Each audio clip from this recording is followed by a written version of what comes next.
Crash and Vert woke up chained in a dungeon. Crash felt the cold, wet bricks on his hands as he tried to straighten himself up. Echoed sounds of footsteps bounced off the walls, making it difficult to pinpoint where they were originating from. Vert began grunting as he got to one knee and used the wall to support himself. "How are you holding up, Crash?" "I've been better, Vert. I'm surprised we managed to survive Saber's attack, if I'm honest." "We only survived because of you. You need to tell me, have you always been able to tap into the other angel orders?" "That was all new to me, including that form I took when I channeled all that spirit energy." "That's right, you became the legendary Holy Angel. The spiky blonde hair, the angel markings and gems. How were you able to do that?" "Your guess is as good as mine." The two angelic brothers continued talking until they heard a familiar voice echoing through the dungeon. The voice belonged to Saber. "Galtix, I'm slightly off schedule thanks to those pesky angels. I'll be taking my demon army to Tenali, the home of the druids. We will lay waste to their lands and force any survivors to become our slaves. I need you and the rest of these demons to torture those angels until I get back. Do not feed them. Do not give them water. Do not let them have a chance to regain their energy. Do I make myself clear?" "Most certainly, my liege." "Good. If anything goes wrong, it will be your head." Crash and Vert were able to hear Saber and his army marching off, which only meant seconds before Galtix would arrive. "Are you ready to fight, brother?" "I'm nowhere near ready, but I'm not going down to these demons. I couldn't have said it better myself." Several low-level demons began filling the dungeon. One demon had a metal helmet and a sword. This must have been Galtix. Galtix ordered the other demons to strike. They opened up the cells and began charging in. Crash had enough spiritual energy left to form an energy dagger. He used it to fend off against several demons. Vert wasn't able to create his perfect angelic spear, but did manage to augment his strength enough to break through the shackles and pummel several demons until they became a puff of smoke. Crash broke through his chains with his dagger, and the two angelic brothers fought off the demons in their weakened state. Galtix was shaking in his armored boots and attempted to flee. Crash threw his energy dagger at Galtix's back, and the demon went down, leaving no trace behind as his body turned into a puff of black smoke. "That wasn't too bad," Vert said as he fell to the ground, huffing and puffing. "I'm not feeling that much better either, Vert," Crash said as he slid down the cold brick wall down to the ground. "What are we going to do about Saber's attack on the druids?" "Not much we can do in our current state. We need to do the prayer of resurgence." "Crash, that can take all day." "I know, Vert, but we have no choice. We must hope the druids are able to fend off against the demon army long enough for us to regain our strength." 24 hours later, in the village of Tenali, a young druid girl named Sunny was playing in the trees with her companion Meeks. Sunny had orange hair adorned with flowers, brown skin, green eyes, gloves, and a top, as well as beige shorts. Meeks was a three-tailed longray with dark black fur, two sharp fangs, pointed ears, and pale red eyes. From the tops of the tree, Sunny was able to see an army of demons led by a purple devil marching towards her village. "Meeks, you need to tell the village elders to sound the alarms. We need to evacuate Tenali." Eleanor, I have to say thank you for this Sunny submission. I thought it was really super cute. I like the ideas of having the flowers in her hair, and the vine design on her dress was really cool as well. When I redrew your submission, I felt that the dress wasn't something that was going to be easy for this nature girl to fight in, so I opted out and instead gave her shorts. I'm assuming you left her barefoot in your design, which I think works really well with her being a druid and someone who's always surrounding herself with animals and being in nature, and things like that. For those of you who don't know, Sunny has the ability to become a hybrid version of any animal she makes a pact with. This gives her a lot of versatility when it comes to fighting demons and devils and other monster creatures in this world. She has the ability to manipulate plant life as well, but to kind of keep her balanced, I made sure that her flora manipulation doesn't actually work while she's in a hybrid form. Thanks again, Eleanor, for your submission, and everyone, just let me know what you think about Sunny in the comments down below.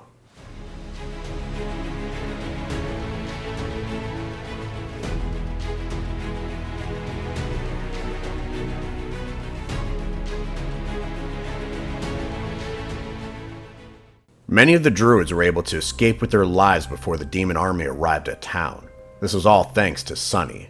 When Saber arrived, he was furious that no one was around. In his anger and frustration, he released several beams of his demonic aura, which resulted in the village getting wiped out. A few druid fighters wanted to go face off against the devil, but they knew they would be forfeiting their lives if they did.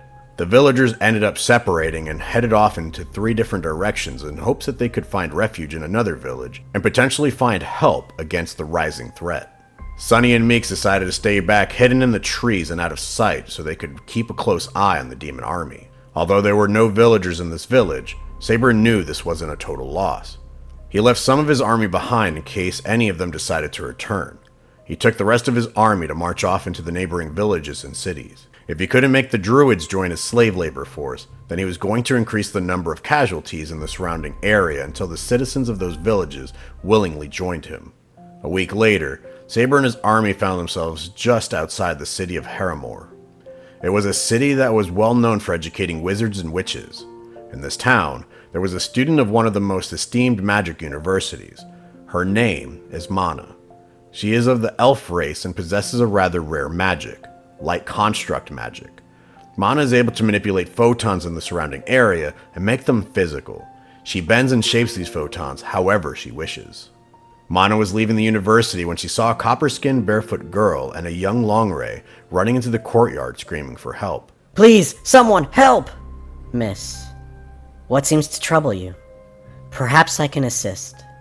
Saber, the purple devil, has brought his army here to destroy Harrimore like he did Tenali. Calm yourself, miss. Our city will not be so easily overtaken. We have magical safeguards in place. I assure you. As Mana was finishing up her thought, a large explosion above the city could be heard, felt, and seen. As the dust settled, the magic barrier surrounding the city of Harrimore seemed to be holding. Like I said, you are safe. But for how long? The bombing and energy attacks continued well into the night. Saber had his army take shifts with the onslaught. While different squads were attacking, the remaining demons would rest. Then, they would shift duties. It was a very wise and strategic plan. Saber wanted to overwhelm the barrier and crush any hope they have of surviving what was to come next. The next morning, Mana began to worry. She and the citizens of Harrimore could see that the sections of the barrier were beginning to show signs of cracking. Please tell me you have powerful witches and wizards here. We do, although I cannot say with great certainty that it will be enough. Saber's army eventually broke through the barrier and started to rampage throughout the village. The wizards and witches were holding strong for a while. However, they were no match for the sheer number of demons flooding the streets. When Saber got involved, it was already too late. Many bowed down to him in surrender and were shackled by magic dampeners. Sunny, Meeks, and Mana managed to escape the city. They were both furious and scared and wanted to stand and fight, but they knew that it was no use unless they found help. So the 2 girls in the Longray fled to the kingdom of Balrock and hoped that the king's forces would be enough to stop the uprising. Alright, firstly, thank you Tanishka for submitting in this beautiful drawing of Mana. I really love the way you colored her in and drew her. I wish my pencil skills were as good as yours, because it's just awesome. Since you didn't give me a full body, I had to figure out most of that on my own. I included the piercings you gave her, the freckles, and the thing you have going across your hair. I'm not sure what it is, but I thought it was a really cool visual element, so I left that in. I think you have a blue crown on her, and I didn't want to add a crown to Mana, but I thought I could use a version of it on her waist, so you can kind of see it right there on her golden belt. So I thought that was a really nice touch. And yeah, thanks again for the submission, Tanishka. I really hope you like the redraw. And guys, let me know what you think about Mana in the comments down below.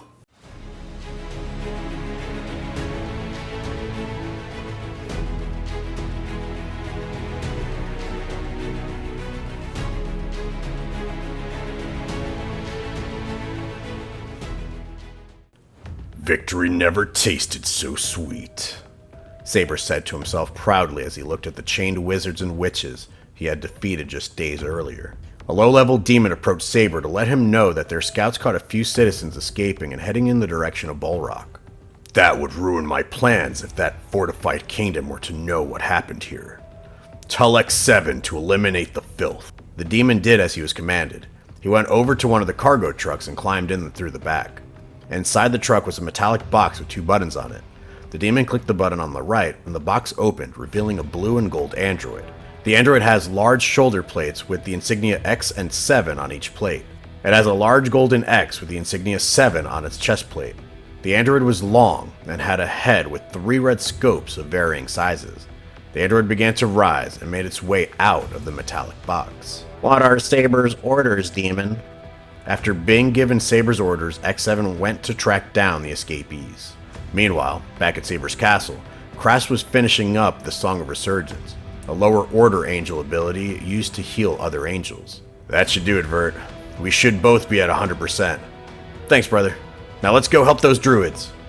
Crash and Vert flew out of Saber's castle and headed towards Tenali. It didn't occur to them until they witnessed the wreckage that their concept of time was very different to the way that time flows in dimension D-008. 1 day for the angels is nearly 2 weeks' time here.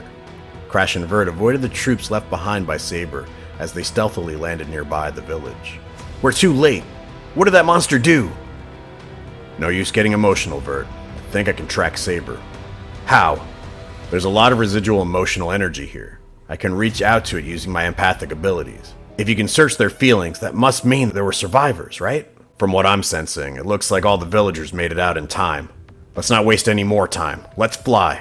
Crash followed the traces of emotional energy, leading him just outside the city of Harrimore. From their vantage point, they could make out the troops surrounding the city. Crash was also able to sense Saber at the center of the city. Before he could act on it, his danger sense was going off, but not in the way it had during the battle with Saber. Instead, Crash was sensing danger far off in the distance. "I think there may be some people in trouble in that direction. But Saber's right here. Why would we go anywhere but here?" "I'm not sure. I just got a strong feeling we need to head that way before it's too late." "Well, you're the legendary holy angel, so I guess we better go that way." "You're not gonna let that go, are you?" "Not for a while." After their conversation, Crash and Vert flew off towards danger, hoping they made the right decision. When it came to deciding on which artist to choose for the X7 redraw, I had a tough time, so I decided to fuse together 2 concepts that I liked the most. I'd like to thank Lucas the Mucus and Null from Discord for their submissions. I really like the added personality Null gave to X7, which we'll see in the next episode, and probably future episodes as well. Lucas the Mucus gave me so many ways that X7's arm could transform into blasters and swords, and I'm really thankful for this because it means that we can always adapt and change X7 as the series progresses. I hope you guys were cool with me fusing together your concepts, and I hope you really like the way that this redraw turned out. Let me know what you guys think about X7, one of our newly introduced villains, in the comments down below. I really hope you guys enjoyed the redesigns in today's episode. If you did, please show this video some love by clicking on the like button and commenting down below which of these newly introduced characters was your favorite. Don't forget that I've got 3 more community member submissions to redraw, and you'll catch all of those next week in our next episode. So, as always, I'm drawing with Mr. S, and I'll see you all in the next episode. Y'all take care of yourselves, have a good one, bye-bye.